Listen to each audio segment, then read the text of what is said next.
Bonsoir, nous avons ce soir avec nous Laura. Je ne sais pas comment je vais la qualifier, mais c'est une dame que j'ai rencontrée aussi à la Chambre de commerce, comme notre guest de la semaine dernière. Et donc, je l'ai invitée aussi parce que ça a l'air d'être une personne très intéressante. Et on va découvrir ensemble ce qu'elle a fait ici aux États-Unis, un peu en France. Laura, bien sûr, bienvenue et merci beaucoup d'être passée. Merci beaucoup d'être venue. Alors Laura, voyons un petit peu. Tu as l'air d'être une femme qui a fait beaucoup de choses, donc ce ne sont pas les sujets qui vont nous manquer ce soir, n'est-ce pas? Oui. Alors, comment pourrais-tu te qualifier? Donc tu es une femme qui a étudié en France, qui est venue aux États-Unis et qui est en train d'essayer de s'intégrer, c'est ça? Oui. Mais enfin, il faut dire aussi que ma famille est de Basque espagnol. Ah, Donc d'accord. au début, on habitait en France, on habitait à Poitiers, mais déjà il y a un héritage espagnol très fort. Tu es un peu espagnole. Basque. Basque. Il y a une très grande communauté basque ici.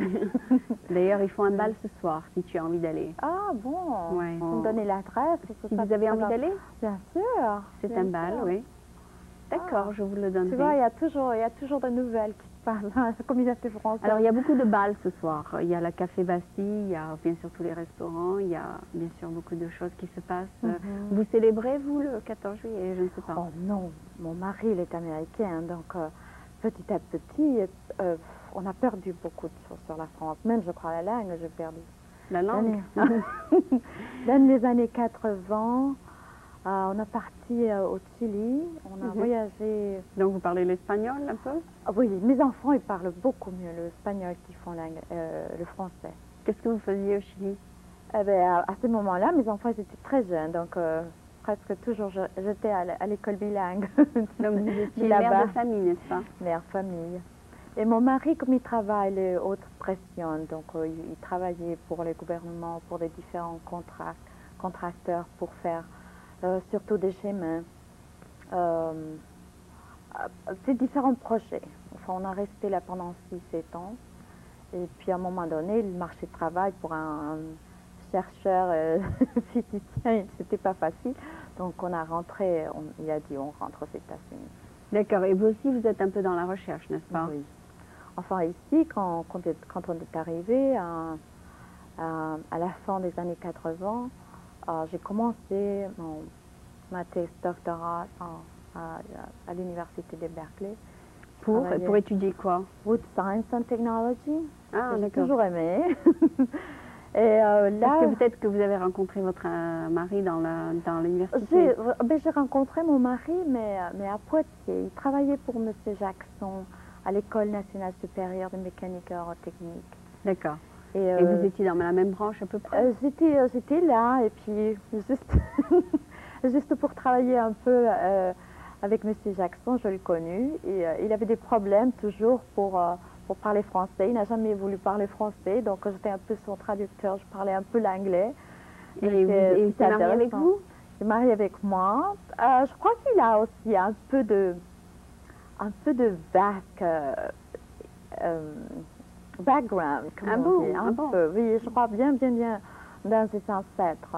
D'accord. Alors, il y avait et vous parlez le basque? Quand j'étais petite, je me rappelle quelques chansons, quelques poèmes. Oui, parce qu'ici, ils font tout le temps des soirées basques. Ah ben voyez, donc si je vais aujourd'hui, vous en rencontrerez beaucoup. Oui, et donc le langage basque, c'est un peu comme quoi? Euskaro, il y a beaucoup de sons forts, comme le Z, comme le R, double R, plus semblable au R espagnol qu'au R français. Mais surtout, moi, je trouve la culture, c'est adorable. La façon dont la famille se rapporte, les enfants avec les pères. Il y a toujours, vous direz le patriarcat, mais c'est surtout un énorme respect. Une famille qui a beaucoup de valeurs morales et pratiques. Dans la communauté basque? Dans la communauté basque. Même quand je la compare avec les familles françaises. D'accord. Et ils sont toujours ensemble, ils se regroupent. Oui, ils sont toujours ensemble. Et ils se regroupent. Actuellement, nous, on a eu la chance d'être dans des écoles privées en France. La communauté basque à Poitiers, il y avait cette petite école catholique. C'était pas exactement des jésuites, mais c'est des gens qui ont sorti pendant la République. D'accord. Avant franc encore. Alors ils se sont établis comme une petite colonie à Poitiers. Donc on a toujours été dans nos petites écoles. Oui, là, il est entièrement différent, je trouve, la famille basque, très respectueuse, mais avec un respect naturel, je trouve. Un respect naturel, pas tellement imposé. Il y a toujours cette formule du père qui est tout le temps bien aimé par ses enfants, et il aime beaucoup ses enfants. La mère, c'est un petit peu... Elle est un peu dans l'ombre. Fort, oui, un petit peu fort, c'est qui met Et toi, tout le tu es à monde en moitié basque, à discipline. moitié... Non, moi je suis entièrement basque. Oh, entièrement. Du côté de mon père, ma mère. D'accord. Donc tu seras bien contente de retrouver cette communauté ici, peut-être. Oh, bien sûr. C'est une très grosse communauté qu'on a ici à San Francisco. Et ils ont donc leur propre soirée chaque semaine, etc. Oh, mais tu vois. Tu savais pas? Non, enfin, je savais qu'il y avait un peu de basque. Je crois que... Le centre culturel basque, tu savais pas qu'il existait?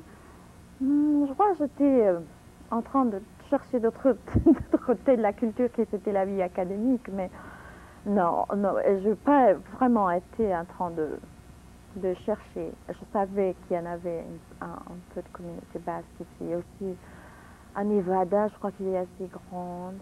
Il y a même des très bonnes publications sur l'histoire des Pays basques, surtout pendant l'époque de la guerre et l'après-guerre.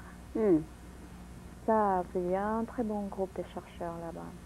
D'accord. Et donc, vous avez apporté avec vous donc vos connaissances basques. Mais après ça, vous savez, après qu'on a parti en Amérique latine, c'était comme si on a coupé tout absolument. Parce qu'on a laissé nos amis en France, mon mari il était américain.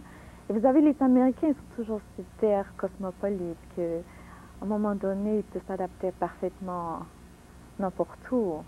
N'importe où, c'est incroyable. Moi, je crois que c'est cette habilité qu'ils ont déjà héritée de ses ancêtres.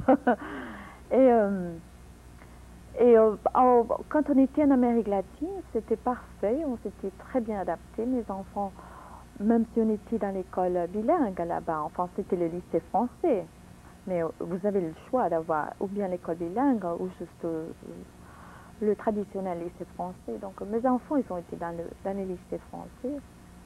Et puis à un moment donné, quand on est rentré aux États-Unis, j'ai voulu entièrement m'inonder de la culture américaine. Ah, d'accord. Ah, oui. Et là, c'est super, c'est incroyable, moi, je trouve. Ça me manque un peu, qu'est-ce que je veux dire, peut-être les côtés poétiques de la France. Je travaille maintenant pour une petite agence française dans la traduction, oui. Donc vous n'avez pas utilisé vos diplômes? Je vous ai dit, je suis très très fatiguée de la recherche. D'accord. Donc vous utilisez vos connaissances pour mieux traduire? Pour mieux traduire. Pour l'instant, ce que je fais, c'est surtout quand il y a des traductions techniques. Vous connaissez les mots déjà? Oui, c'est ça. Votre background vous aide beaucoup, c'est ça? Parce que vous connaissez un peu le mieux les mots, vous les comprenez, etc. D'accord. Et est-ce qu'il y a de la demande pour ces traductions? Il y a de la demande, bien sûr, mais je crois que la petite compagnie où l'on est, elle a besoin de quelque chose de pouce, vous savez, oui, parce que je vois énormément de potentiel. Je ne vais pas rester, moi je sais qu'à un moment donné, je vais laisser cet endroit tellement temporaire pour moi. Mais il y a un grand potentiel, bien sûr. Vous savez, avec les communications maintenant, il y a... Quand on dit, tout le monde veut le traduire leur webpage. Leur petite chose, bien. Ah, ben ça, c'est... non, mais du côté de la technologie en général. Non, mais ils veulent traduire, d'accord, parce qu'ils veulent que d'autres pays connaissent leurs inventions. C'est terrible. Vous savez, même en France, comme vous êtes en science, il vous faut lire tout ce une nouveauté en science, toujours aller à un texte américain ou un texte anglais ou un texte allemand. Pourquoi vous ne pouvez pas trouver vos informations en français? Et donc, qu'est-ce que vous avez fait comme étude, enfin, pour votre thèse? Que c'était basé sur quoi? Pour Vous avez dit que vous avez étudié J'ai ici. commencé avec la biologie, Et c'était quoi les bacs en votre... biologie. Et là, vous généralisez biochimie, cytologie, la zoologie, la botanique. Mhm. Quand j'ai terminé, j'avais pas... Enfin, je savais que pour moi, c'était plus intéressant de travailler sur les plantes, le côté de l'agriculture, la production. D'accord, et c'était ton sujet de recherche, c'est ça? Oui, mais après, j'ai eu l'opportunité de travailler avec un prof allemand, un excellent prof allemand, Reinhard Weber. Mhm. Et là, j'ai eu la chance de travailler sur les sédiments du Triassique. Et alors, là, c'est extraordinaire parce qu'on a commencé à travailler sur des sédiments tertiaires de l'Autriche et de l'Allemagne, dans les Alpes. Vous avez voyagé alors? Oui, mais après, il avait déjà d'informations, des collections très très importantes sur l'Argentine, surtout l'Argentine, la Sud-Afrique, le Sonora au nord du Mexique, New Mexico, Arizona. Alors on a pu faire C'est plutôt de l'archéologie, ça? Ça s'appelle paléobotany. Ah, d'accord. La paléobotanique. Ah bon. Mais on a pu faire des analyses statistiques vraiment, vraiment très intéressantes parce qu'on a pu faire ce qu'ils appellent la floristique, les analyses floristiques. On a pu voir comment, dans des époques si anciennes, on pouvait rencontrer deux groupes de plantes qui se retrouvaient toujours dans certains sédiments. Ah bon? Et alors on pouvait faire comme un cinéma, vous pouvez faire le cinéma du passé. Et on pouvait faire des reconstructions très intéressantes. Et donc, vous avez remarqué que certains sols acceptent certaines fleurs, c'est ça? Ah oui, oui. Ah d'accord, ça c'est intéressant. Et puis vous pouvez voir tout ce qui est relationné avec le procès évolutif. Qu'à un moment donné, du côté français, on est très religieux, on est très... il y a beaucoup de choses qui ont changé, mais donc à un moment donné, vous apprenez l'histoire comment dans un contexte historique. Mais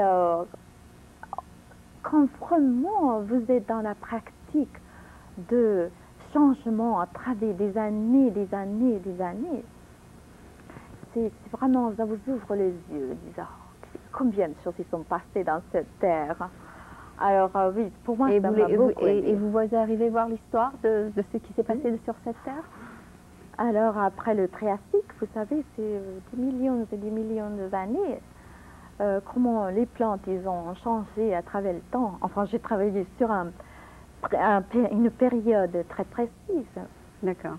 Mais enfin, vous connaissez comment les choses ont changé. Et maintenant, le contenu de végétaux qu'on a maintenant, c'est tellement différent. Oui. Et alors aussi, vous comprenez comme c'est extraordinaire l'évolution qui se donne juste à cause des procédés de domestication de plantes ou d'animaux. C'est vraiment incroyable. Non, qu'est-ce qui va se passer maintenant dans ces années où les gens avec l'informatique vont nous pousser à évoluer tellement qu'on va pas reconnaître nos villes dans quelques 10 ou 20 ans. C'est vraiment incroyable la façon dont ça s'accélère, le processus évolutif. Je trouve c'est incroyable. Mais quelle que soit l'évolution, on a tous besoin de manger, on a tous besoin de plantes et on a tous besoin de la nature, quelle que soit l'évolution. On ne va pas tous vivre avec une pilule.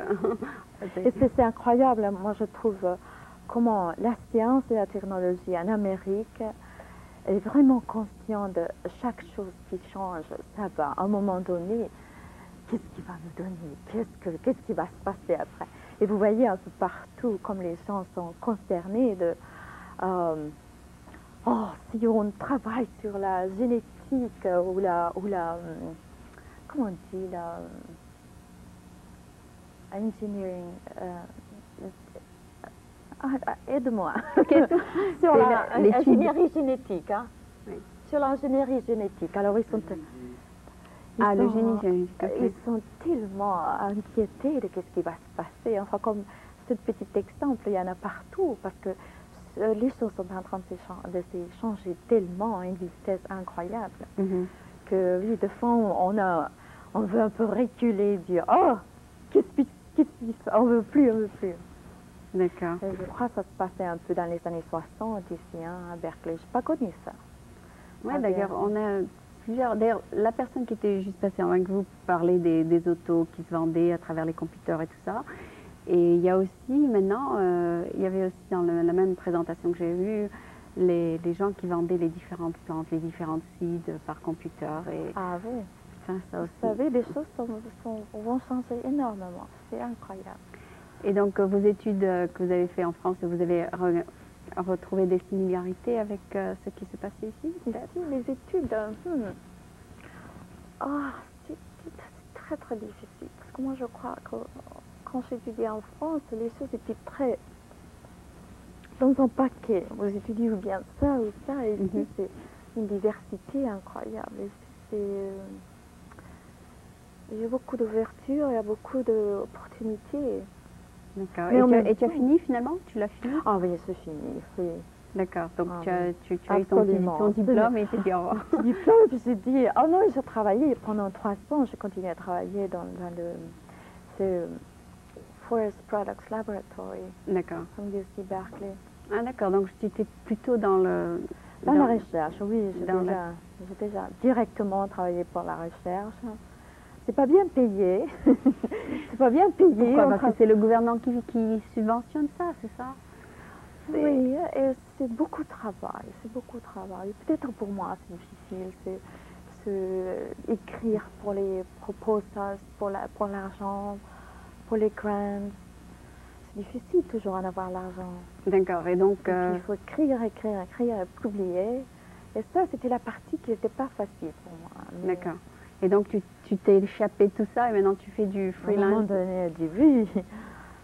J'aime beaucoup continuer à faire les statistiques. J'aime beaucoup continuer mes rapports avec l'industrie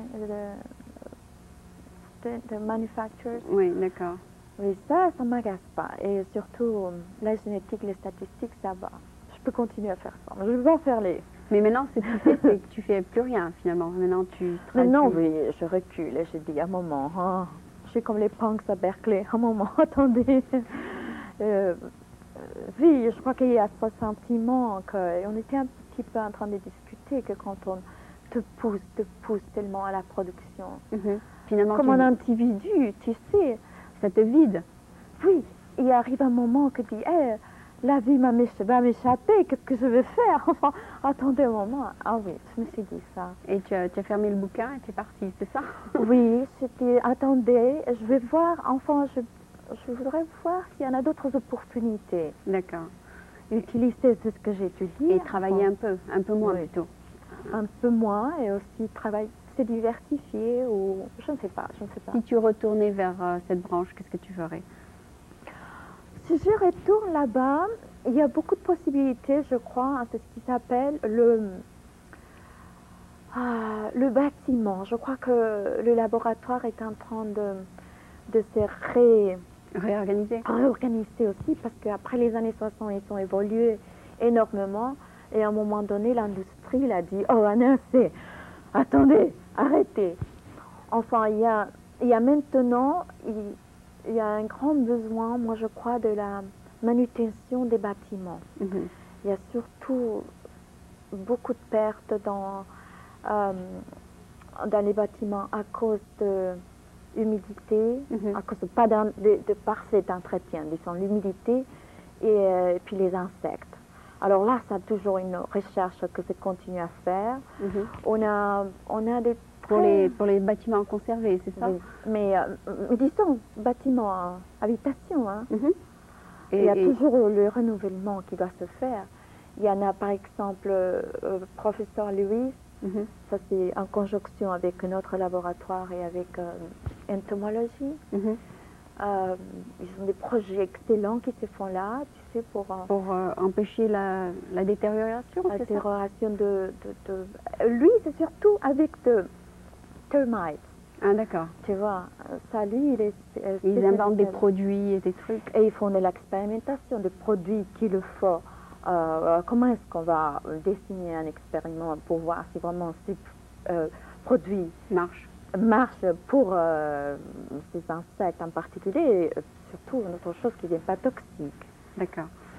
Les réglementations, c'est très... Ça t'intéresse ce genre de travail? On va de retourner là-dedans? Mais c'est ça, enfin, c'est ça qu'il faut faire. Que tu veux faire, d'accord. Mais aussi, il y en a un autre grand projet, enfin des grands projets qui c'est les adhésifs.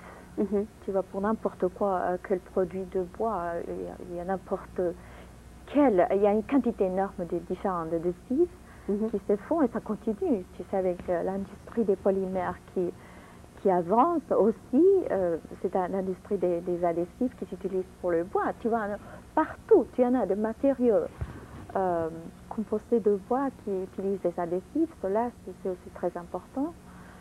Et une autre chose qui est importante, c'est comment quantifier